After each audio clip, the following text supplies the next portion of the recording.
Good morning, dear students. In this video, we will going to discuss about measures of government deficit. This is one of the important topics of the chapter budget and the economy. So आज का video में हम लोग क्या पढ़ेंगे, जो government का deficit है उसको हम लोग कैसे मेजर कर सकते हैं। অসমে যদি কয় सरकारी घाटिर परिमाप। सो गवर्नमेंट क्या होता है, जब गवर्नमेंट का जो रेवेन्यू है वो रेवेन्यू अगर एक्सपेंडिचर से कम होगा तब क्या होगा, बजट डेफिसिट होगा। मतलब अगर गवर्नमेंट का जो रेवेन्यू है collection of taxes and non taxes वो अगर क्या होता है एक्सपेंडिचर से कम है तब जाके वहाँ पे डेफिसिट होगा। And there are various measures of government deficit and they have their own implications for the economy. क्या होता है सबका क्या होता है बहुत सारा जहाँ पे मेजर्स है जहाँ जिससे हम लोग क्या कर सकते हैं डेफिसिट को मेजर हो सकते हैं, और हर मेजर्स का क्या होता है खुद का इम्प्लीकेशंस है इकोनॉमी के लिए। सो आज हम लोग क्या करेंगे इस वीडियो में, वो सब डेफिसिट मेजर्स सब डेफिसिट पढ़ेंगे और उन सब डेफिसिट का जो इम्प्लीकेशंस होगा इकोनॉमी में वो भी हम लोग इस वीडियो में पढ़ेंगे। যেতিয়া सरकारों व्यय कि हम आयतक बेसि हम तेतिया तात कि हम बाजेट घाटिर सृष्टि हम। और बाजेट घाटी परिमाप करार कि आछे बहुतो पद्धति आछे और जिकेटा पद्धति आछे प्रत्येकटो पद्धतिरे कि आछे निजस्व तात्पर्य बा सिगनिफिकेन्स आछे बा इम्प्लिकेशन्स आछे, हेइসমূह आमी कि करिम इयात आलोचना करिम। The first one is revenue deficit, अखमियात कय राजह घाटी। Revenue deficit refers to the what excess of government expenditure over the revenue received. It means or it implies if government's revenue is greater than government's expenditure, that is revenue expenditure, then it will be called that there is revenue deficit in the economy. क्या होता है अगर जब भी क्या होगा economy पे जब भी रेवेन्यू जो होता है रेवेन्यू एक्सपेंडिचर, वो रेवेन्यू एक्सपेंडिचर अगर रेवेन्यू रिसीप्ट से ज़्यादा होता है तब जाके क्या होगा वहाँ पे रेवेन्यू डेफिसिट होगा। जेतिया सरकारों राजह प्राप्ति बा राजह आय राजह व्ययतকৈ कि থাকিব कम থাকিব बा राजह व्यय राजह आयतকৈ बेसि হ'ব तेतिया तात कि হ'ব राजह घाटिर सृष्टि হ'ব। और राजह घाटिर फलत कि হয় आमी हेइखिनि कि হয় आलोचना करिम। रेवेन्यू डेफिसिट होने से इकोनॉमी में क्या होता है वो भी हम लोग देखेंगे। इम्प्लीकेशंस ऑफ रेवेन्यू डेफिसिट में see the implications of revenue deficit राजह घाटिर तात्पर्य। In the situation of revenue deficit government will have to borrow not only to finance its investment but also for consumption expenditure. So this will lead to build up of debt and liabilities.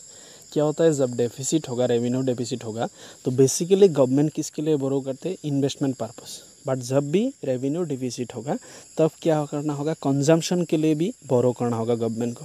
जब consumption के लिए बोरो करना होगा तो अपना डेप्ट बढ़ जाएगा और लायबिलिटीज़ बढ़ गया, क्योंकि डेप्ट होने से उसका इंटरेस्ट पे करना होगा तो जाके लायबिलिटीज़ भी क्या होगा इनक्रीज हो जाएगा। तो जेतियाई राजह घाटी हम तेतियाई सरकारे कि करे, सरकारे साधारणते विनियोगर कारण ऋण संग्रह करे, किन्तु देखक जेतियाई राजह घाटी हम सरकारे विनियोगर उपरिও उपभोगर कारण ऋण संग्रह करिब লাগিব, जिए भविष्यत ऋणर बोझा बृद्धि करिब और पाওনার परिमाणो बृद्धि करिब। और उसके बाद और एक क्या हो सकता है, since we know that the major part of revenue expenditure is committed expenditure and जो क्या कर सकते can not be reduce. So government often has to reduce its productive capital expenditure और वेलफेयर एक्सपेंडिचर। जब भी रेवेन्यू डेफिसिट होगा government को क्या करना है, अपना जो प्रोडक्टिव कैपिटल एक्सपेंडिचर है और वेलफेयर एक्सपेंडिचर है उससे क्या वो रिड्यूस करना होगा, जिससे क्या हो सकते हैं जो देश का ग्रोथ रेट है और वेलफेयर है वो डिक्रीज होगा। क्योंकि देखो रेवेन्यू एक्सपेंडिचर जो होता है, जैसे रेवेन्यू एक्सपेंडिचर क्या होता है, एक्सपेंडिचर ऑन पुलिस जुडिशियरी, ये सब क्या कमिटेड एक्सपेंडिचर, उसको हम लोग रिड्यूस नहीं कर सकते। तो अगर रिड्यूस नहीं कर सकते जब डेफिसिट होगा तो जाहिर है हम लोग क्या करेंगे, जो कैपिटल एक्सपेंडिचर होगा या वेलफेयर एक्सपेंडिचर होगा वो हम लोग क्या करेंगे रिड्यूस कर देंगे, तो जिससे ग्रोथ और वेलफेयर दोनों क्या होगा घट जाएगा, रिड्यूस्ड होगा। जेतियाई कि हम राजह घाटी हम तेतियाई सरकारे कि करिब, सरकारे जेहेतु यार ৰাজহ ব্যয়সমূহ বেছিকৈ কি যিবিলাক আমি প্ৰতিশ্ৰুতিমূলক ব্যয় সেইবিলাকতো কমাব নোৱাৰোঁ। যাৰ কাৰণে কি কৰিম আমি এই মূলধনৰ ওপৰত ব্যয় লগতে কল্যাণকামী ব্যয়বিলাক হ্ৰাস কৰিম, যাৰ ফলত আমাৰ অৰ্থনীতিৰ যিটো গ্ৰোথ সেইটো কি হ'ব বা বিকাশটো হ্ৰাস পাব। Next one, third one is borrowings undertaken to finance the revenue deficit will increase interest burden in future। क्या होता है, जो डेफिसिट है उसको डेफिसिट को क्या करते हैं हम लोग, उसको मीट करने के लिए, उसको ख़त्म करने के लिए हम लोग बोरो करते हैं। तो बोरो करने से क्या होता है, इंटरेस्ट बढ़ेगा। सो ये फ्यूचर में क्या होगा, फ्यूचर में जाके ये बर्डन हो जाएगा। क्योंकि देखो जब भी हम लोग बोरो करेंगे उसका ऊपर कैपिटल देना हो तो वो अलग से वो भी एक जाके क्या होगा, हमारा एक्सपेंडिचर होगा। तो इसीलिए फर्दर क्या होगा, और भी रेवेन्यू डेफिसिट हो जाएगा। सो যেতিয়া আমি কি কৰিম যে আচলতে আমি যেতিয়া ঘাটিৰ সৃষ্টি হ'ব তেতিয়া আমি ঋণ ল'ম, আৰু ঋণৰ পৰা কি হ'ব, আমাৰ সুদৰ সৃষ্টি হ'ব, যিয়ে ভৱিষ্যতে কি কৰিব, সুদৰ হাৰ বোজাটো বৃদ্ধি কৰিব, যাৰ ফলত আকৌ কি হ'ব, বেছিকৈ আকৌ ঘাটিৰ সৃষ্টি হ'ব বা বেছিকৈ ৰাজহ ব্যয় হ'ব, আৰু বেছিকৈ ৰাজহ ব্যয় হ'লে আকৌ বেছিকৈ ৰাজহ ঘাটিৰ সৃষ্টি হ'ব। So a high revenue deficit is therefore bad for an economy, as it implies that the government is not borrowing to finance any investment in the economy। क्या होता है, जब भी देश में इकोनॉमी में क्या होगा, रेवेन्यू डेफिसिट होगा, हाई रेवेन्यू डेफिसिट, वो देश के लिए ख़राब है। क्योंकि रेवेन्यू डेफिसिट होगा तो क्या होता है, इन्वेस्टमेंट के लिए बोरो नहीं करना होता है, कंजम्पशन के लिए। अगर सपोज मान लेता है कि इन्वेस्टमेंट के लिए, तब इन्वेस्टमेंट के लिए होता तो उससे हम लोग को प्रॉफिट मिलता। लेकिन सिर्फ रेवेन्यू क्या और इन्वेस्टमेंट के लिए नहीं हो रहा है, कंजम्पशन के लिए हो रहा है, इसलिए ये इकोनॉमी के लिए एक ख़राब है। तो हाईली रेवेन्यू डेफिसिट क्या होता है, इकोनॉमी के लिए ख़राब होता है। Next one is fiscal deficit. The term fiscal means basically the related to government और the government. Fiscal deficit is by far the most important measure of deficit budget in an economy. ये सबसे मतलब जो deficit major करने का जो measures है वो सबसे इम्पोर्टेंट मेजर्स यही है, fiscal deficit. Fiscal deficit is the equal of what, is equal to the excess of total expenditure. Total expenditure मतलब both revenue and capital expenditure. मतलब if government's total expenditure is greater than total receipt, मतलब capital और revenue expenditure दोनों अगर capital और revenue receipt से ज़्यादा है तब जाके क्या होगा, फिस्कल डेफिसिट होगा। जेतिया सरकारों मुठ व्यय माने मूलधनी और राजह व्यय मुठ आयतक बेसि है, माने राजह आय और मूलधनी आयतक जेतिया बेसि होबो तेतिया कि होबो, तात राजकोषीय घाटिर सृष्टि होबो। So you can see that fiscal deficit is equal to total expenditure minus revenue receipts minus non डेप्ट क्रिएटिंग कैपिटल रिसिप्ट्स। मतलब जो फिस्कल डेफिसिट क्या होता है, वो टोटल एक्सपेंडिचर, जो रेवेन्यू एंड कैपिटल एक्सपेंडिचर क्या होता है, रेवेन्यू और कैपिटल रिसिप्ट से ज़्यादा होगा जब, तभी जाके फिस्कल डेफिसिट होगा। सो फिस्कल डेफिसिट होने से इकोनॉमी में क्या होता है वो भी हम लोग देख लेते हैं। फिस्कल डेफिसिट होने से क्या होगा, विशियस सर्कल ऑफ बोरोइंग, ऋण और पाक चक्र। बेसिकली क्या होता है, जब देश में डेफिसिट होगा तो उसके लिए हम लोग क्या करता है, बोरो करेंगे, उसका ऊपर क्या होगा, फिर इंटरेस्ट होगा। इंटरेस्ट बढ़ने से रेवेन्यू एक्सपेंडिचर बढ़ेगा, जिससे फिर क्या होगा, रेवेन्यू डेफिसिट होगा। सो क्या हो रहा है, एक बार डेफिसिट हुआ था उसको ख़त्म करने के लिए और डेफिसिट हो रहा है, मतलब एक डेफिसिट का एक सर्कल क्रिएट हो रहा है, that is called vicious circle of borrowing. ঋণৰ পাকচৰ কি আমি কি কৰোঁ, প্ৰথমতে ঋণ লৈছোঁ তাৰ ওপৰত সুদ দিব লাগিব, আৰু সুদ সেইটোত এটা ব্যয় হ'ব, সেইটোৰ ফলত ৰাজহ ব্যয় বৃদ্ধি পাব, যাৰ ফলত ৰাজহ ঘাটিব। সেই ৰাজহ পুৰাবলৈ আমি আকৌ ঋণ ল'ম, গতিকে ইয়াত কি হ'ব, ঋণৰ পাকচক্ৰৰ সৃষ্টি হ'ব। नेक्स्ट वन इज क्या है, इन्फ्लेशनरी प्रेशर। क्या होता है, an important source of government borrowing is the borrowing from the RBI. Government क्या होता है, गवर्नमेंट का एक इम्पोर्टेंट सोर्स है बोरोइंग, आरबीआई। सो आरबीआई कैसे, ऐसे तो पैसा नहीं देगा, आरबीआई इन लोगों को कैसे पैसा देगा।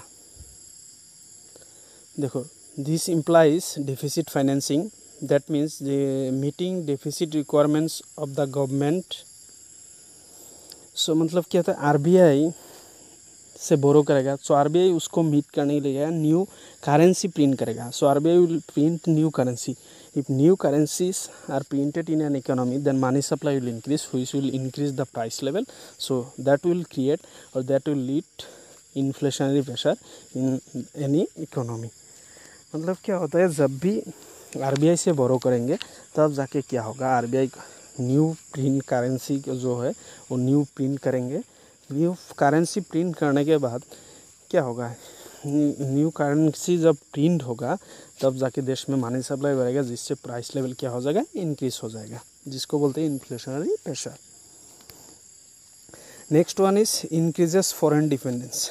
अगर हम लोग कोई भी बाहर देश से क्या करते हैं, ऋण लेते हैं, बोरोइंग, बेसिकली तो हम लोग लेते हैं इंटरनल और एक्सटर्नल सोर्सेज से। अगर बाहर देश से लेते हैं तो उस देश के ऊपर हम लोग डिपेंड हो गए, क्योंकि उस देश के खिलाफ हम लोग नहीं जा सकते। सपोज़ अगर तुम लोगों ने क्या हो रहा है, सपोज़ इंडिया ने अमेरिका से या यूके से, लंदन जो है ब्रिटिश है, यूके यूनाइटेड किंगडम या यूनाइटेड स्टेट्स ऑफ अमेरिका से बोरो किया है, लोन लिया है, तो उन दोनों देश के खिलाफ वो नहीं जा सकते। मतलब उन लोगों का देश पे डिपेंड करेगा, बहुत सारा डिसीजन उन लोगों का देश का ऊपर डिपेंड करेगा। तुम कोई डिसीजन उन लोगों के खिलाफ नहीं ले सकते हो, क्योंकि तुम उन लोगों ने पैसा लिया है या उधार लिया है। तो इससे क्या आ सकते हैं, जो फॉरेन डिपेंडेंस है वो भी इनक्रीज हो सकते हैं। মানে বিদেশ নিৰ্ভৰশীলতা বৃদ্ধি হ'ব পাৰে। আমি যদি বাহিৰৰ দেশৰ পৰা, এখন দেশে যদি বিদেশৰ পৰা বা অন্য দেশৰ পৰা ঋণ গ্ৰহণ কৰে, তেন্তে সেই দেশৰ বিপৰীতে যাব নোৱাৰে, যিকোনো ধৰণৰ সিদ্ধান্তত সেই দেশৰ বিপৰীতে যাব নোৱাৰে, বা বহুত ক্ষেত্ৰত সেই দেশৰ ওপৰত নিৰ্ভৰশীল হ'ব লগা হয়।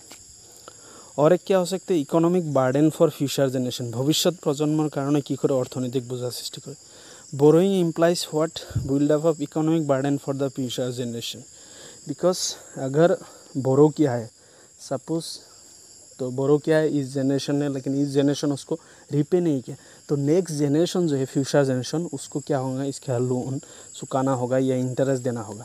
तो इसको हम लोग बोलते हैं क्या, ये फ्यूचर बार्डन के लिए भी क्या हो रहा है, इकोनॉमिक बार्डन क्रिएट कर रहा है। सो बोरोइंग क्या करते हैं, इकोनॉमी के लिए एक बार्डन क्रिएट करता है in the future, near future.